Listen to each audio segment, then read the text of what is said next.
We are blessed today to haveท่านอาจารย์ Suchart Abhijāto join us for our Clear Mountain Monastery conversation this morning. I'll read a short biography ofท่านอาจารย์, and thenท่านNibbāna and I will begin asking questions. Soท่านอาจารย์ Suchart Abhijāto is one of the most globally well-known and well-respected monks in Thailand. Born in 1947 in Suphanburi, Thailand, Phra Ajahn Suchart attended California State University, Fresno, where he studied civil engineering. After returning to Thailand, Phra Ajahn was inspired by an English Dhamma book on impermanence to search for a true path to happiness through formal ordination as a Buddhist monk. At the age of 27, he was ordained at Wat Bovornives in Bangkok, with the late Supreme Patriarch as his preceptor. About 6 weeks after ordination, Phra Ajahn Suchart traveled to Wat Pa Baan Taad to live and train with Luangta Mahā Boowa Ñāṇasampanno, the preeminent forest meditation monk at that time. Once there, he stayed there for the next 9 years. After his time at Wat Pa Baan Taad, and after staying in Pattaya for some time, Phra Ajahn Suchart moved to Wat Ñāṇasampanno in Suphanburi in 1984 and has resided there until present. Phra Ajahn Suchart is the author of numerous Dhamma books, including Real Happiness, Sensual Pleasures Are Painful, and the autobiography My Way. He now teaches internationally, both in Thai and English languages. Soท่านอาจารย์, thank you so much for joining us today. You're welcome. I'm happy to be here. Yeah, thank you,ท่านอาจารย์. So maybe to begin with, in reading your biography, I was learning when you stayed with Luangta Mahā Boowa, he would give very long Dhamma talks, maybe 2-hour long Dhamma talks. And I'm curious if you could talk about how to listen to the Dhamma, what to do with your mind when hearing Dhamma. Well, we're just mindful of listening to his talk. Everybody will be sitting quietly, as if nobody is there. Everybody is so quiet. And we didn't have any electricity. So we just have a couple candles on the shrine in front of the Buddha Rupa as lighting. But we don't need any light really, because we're using the light of Dhamma, which is the teaching of the Ajahn. He normally gives us a formal 1-hour talk first. He will start with whatever he wants to talk. And then you'll just usually about sila, the vinaya of the monks, how monks should behave, and then do Thanga practice. And then he would go into the detail of the practicing of mindfulness, samadhi, and wisdom eventually. And that will be about 1 hour or so, more or less. Then we will take a break forท่านอาจารย์ปัญญาวัตโธ, which is an English monk, have a chance to give a recap in English to a few Western monks who were there, maybe about 10 minutes or so. During that time, we just sit down and wait, andท่านอาจารย์take a break and have his drink of water and chew some betel nuts. And then whenท่านปัญญาwas done, thenท่านอาจารย์would then talk informally, just like talking to you right now, about his practices at various times and his experiences withท่านอาจารย์Man and so forth. And until about maybe for another hour or so, that will be about 2 hours. Then we will then just disperse and go back to our kutis and do more practices. Because usually after we listen to his Dhamma talk, we got more inspiration, more energy to do the practice. Before listening to the Dhamma talk, we are just about out of energy. So when we listen to his talk, somehow it revitalizes our spirit and make us have the energy to continue on practicing for a few hours more. So this is, and normally when I first went there, he gave about a talk once every 5 or 6 days. That was the time when he he wasn't involved much with the lay people yet. And his health was in ship shape, so he could call a meeting. But he won't tell you in advance when the meeting's going to be. So you have to be prepared. Usually comes in the dusk after sunset, when it begins to get dark. Then he'll send a monk to go and tell us we're going to have a meeting. And as soon as we heard the word, we have to run because we don't want him to wait for us. And when we got there, we just place the sitting mat and so forth, and then just sit and wait until everybody's there, which doesn't take too long because everybody was anticipating the talk. And so when we were all there, then Thajaan would then start talking. Thajaan, when you would listen to his talks, I had read that you practiced a lot of Buddha mantra recitation, Buddha practice. When you would listen to his talks, would you recite your meditation, or would you try to really be like thinking about what he's saying? Or you have to think what he's saying, or at least pay attention to what he said.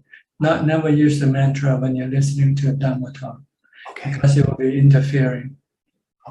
Because Dhamma talk is more precious than reciting Buddha at that time. Wow. You can recite Buddha while you're alone. But when you're listening to Dhamma talk, you want to concentrate on listening to the Dhamma talk. Wow. Or else you won't understand what he was talking about.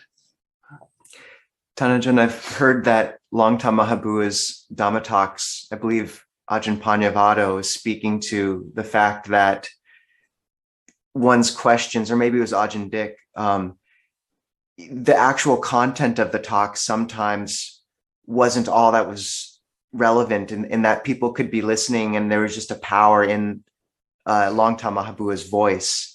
And sometimes people's questions would be resolved just from listening to an hour. Can the voice of Dhamma speak in this way? It's not something we're familiar with in the West. And what are your thoughts on that quality of speaking Dhamma?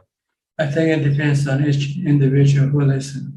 Maybe have different effect upon them. But for me, it's the understanding of his talk that gives me the wisdom, the insight as to what you need to do to be able to achieve the result from your practice. So for me, it's more the talk, the content of the talk, not the power of the voice or anything like that. But maybe different people have different effect. Maybe it depends on the level of the practice also. If you're just there trying to develop mindfulness and samadhi, you might not need much to listen to understand, because you want something to maybe push your mindfulness, push your mind to calm. But if you're on a level of understanding, you want to understand what the Dhamma practice is about, then you need to listen and then think about what he said as he said, so that you can see the picture and understand what you need to do in your practice. Thanajan, what was most meaningful to you in the figure of Luangta Mahā Boowa as a teacher? You know, what inspired faith in you at first and going forward, and what kind of were the most meaningful qualities to you about him as a teacher? Well, to be honest, I didn't know him at the time of my ordination. Yeah. But then while I was staying at Wat Bovornives, I met a few Westerners who went up and came back to Wat Pa Baan Taad and mentioned about Ajahn Mahā Boowa. And I got a chance to read the book by Ajahn Panyavato, Wisdom Develops Samadhi. So I can get some inkling of what the Ajahn Mahā Boowa's teaching is about. But previously I was dependent on the teaching of the Buddha himself. I read the Satipatthana Sutta, That's the sutta I used to be my manual of practice. Follow the development of mindfulness using the body, kaya kata sati, and anapanasati when sitting in meditation. So I didn't really know anything about the first Thai tradition at all. But I was just looking for a place to practice. I was practicing for about a year at home, and I found that I need to grow more, and I need to go live in a monastery and become a monk. So I had to, first I ordained, and then I started looking for a monastery, and I found out the Thai tradition, first tradition, and Ajahn Mahā Boowa or Luangta Mahā Boowa was somehow easily accessible for me at that time because of the recommendation of the monks who had been visited there, and they told me how to get there. So I wrote a letter to Thanajan Panyamato and asked permission to go pay a visit, really. Because my goal was to look for a place to practice. I didn't want to be involved in any rituals or any chanting or any invitation and so forth. Just want to do the practice. I need a quiet place. As far as teacher, I wasn't that much looking for, because I thought I had a teacher from what I read from the sutta. I read just a few sutta, the first discourse, the Dhammacakkappavattana Sutta, the Anattalakkana Sutta, the Atitaya Sutta, and the Satipatthana Sutta. So that's pretty much what I needed to guide me in my practice. So at that time, I was looking for a place to practice more than a teacher. But after having been there, I realized having a teacher is much more precious, because there are lots of things, lots of ways of practice that isn't shown in the suttas. So like fasting and sitting for a long time to overcome your pain of your body. So this is something that you learn from your teacher. Ajahn Mahā Boowa practiced sitting all night, for instance, to endure the painful feeling of the body. And he also did a lot of fasting to stimulate his practice. And also living in the wild, alone in the wild. These are something that I haven't thought of before when I was practicing at home. So I get a lot of precious tips and from being with a teacher, and also the way he drives us to practice, to be mindful. Every time we are around him, we have to be very mindful, because if we do something wrong, we could be corrected in front of everybody. That's can be legendary. Yeah. So everybody's quite nervous or quite on their toes when they are in front of him.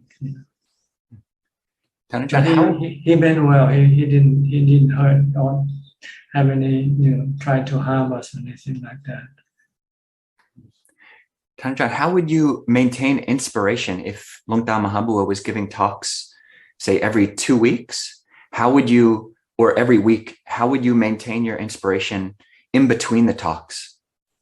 Well, by keep on practicing, because as you practice and you start to realize the result of your practice, you become inspired, you become more convinced of the path. Besides that, I also have his books. I spend about 1 hour every day reading his books. I read almost all of his books. So I know pretty much what he was teaching. Every day I will be reading about 1 hour. And he wrote a book about the Patipata, which is the practices of the Ajahn Mun's disciples. So there was a lot of tips in there as to what to do.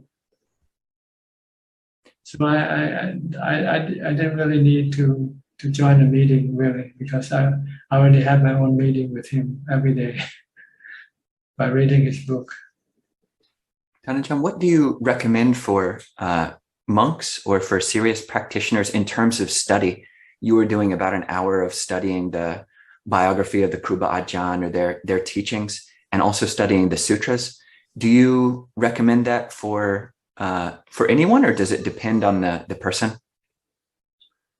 Well, I wouldn't say I would recommend it to anybody, but I think if you have good books that can guide you in your meditation, I think it's worthwhile to read them.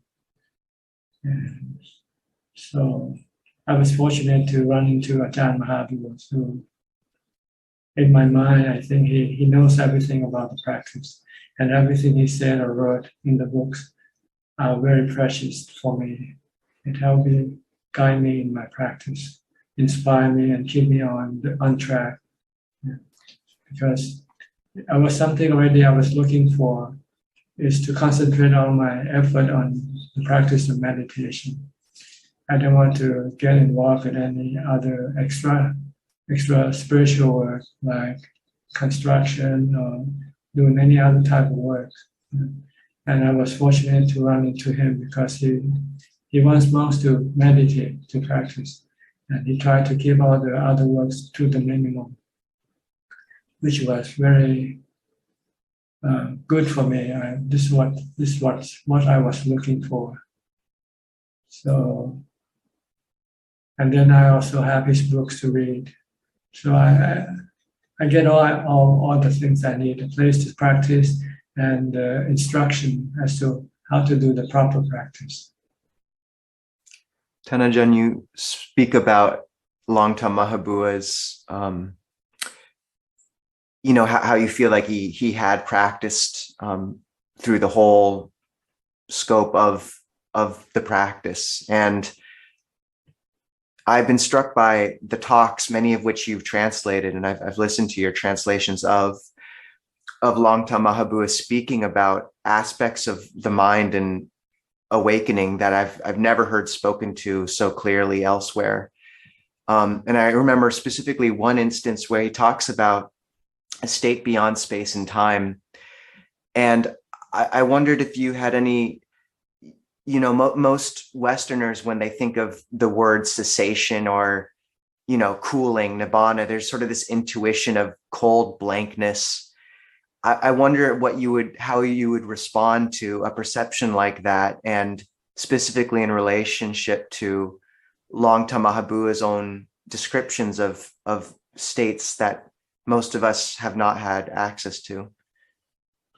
Well, this is the state you access in your meditation, when your mind eventually enter into the fourth jhana. That's when your thoughts stop functioning temporarily, and all that you have left is the emptiness of mental space, which comparable to the physical space when you're in space.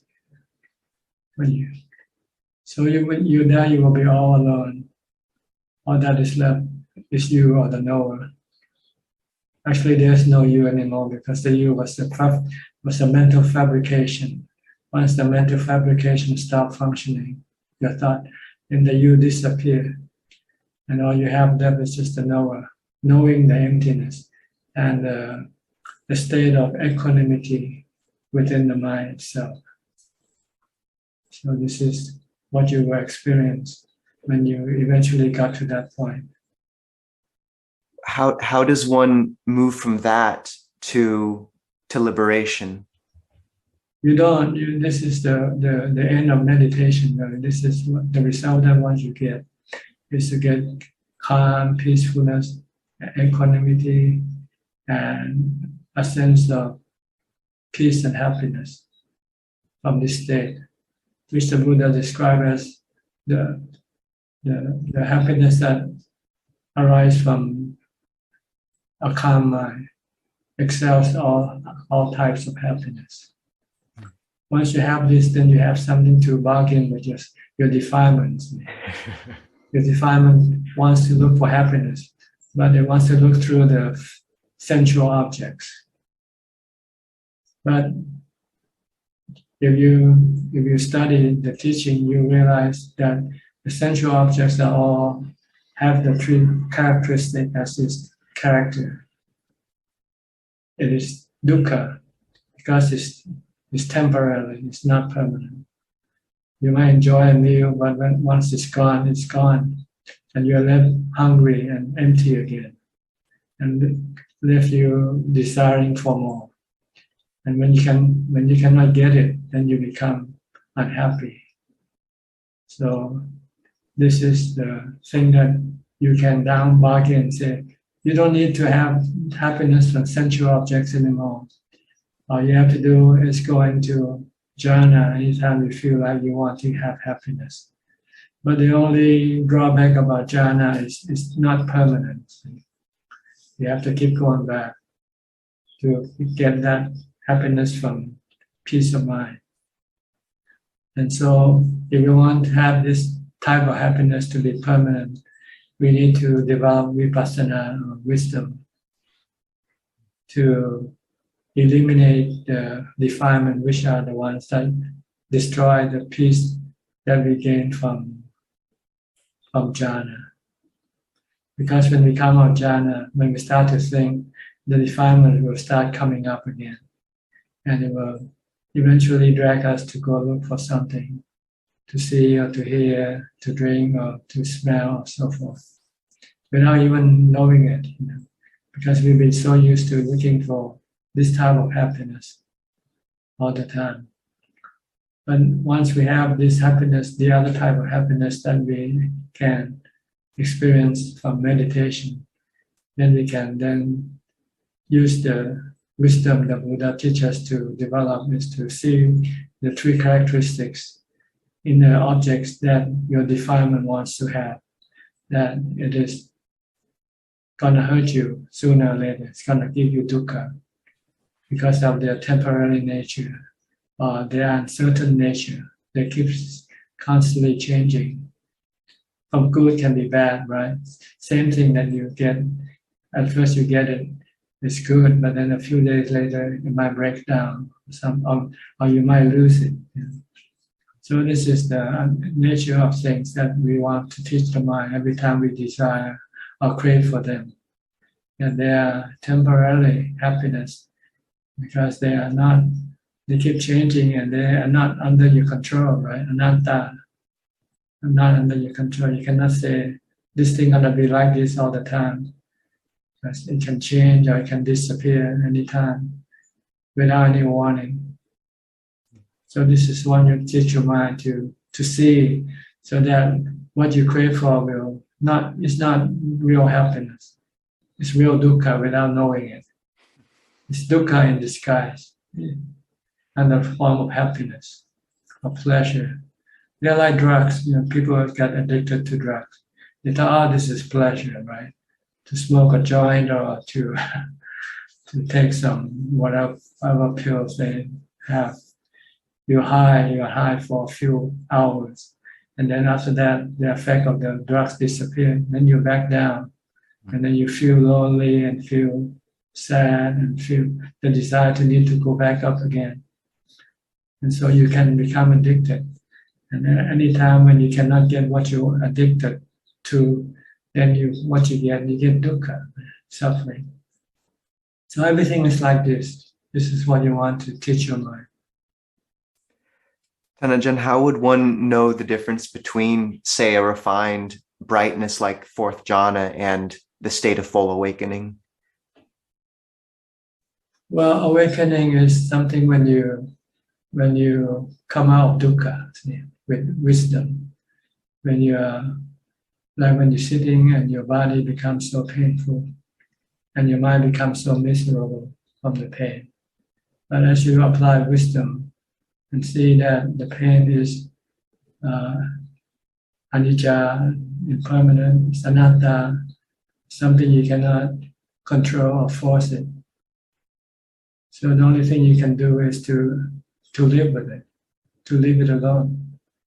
See, when your mind eventually let go of your attachment to the pain or your desire of wanting to get rid of the pain has subsided, then your mind becomes peaceful and happy.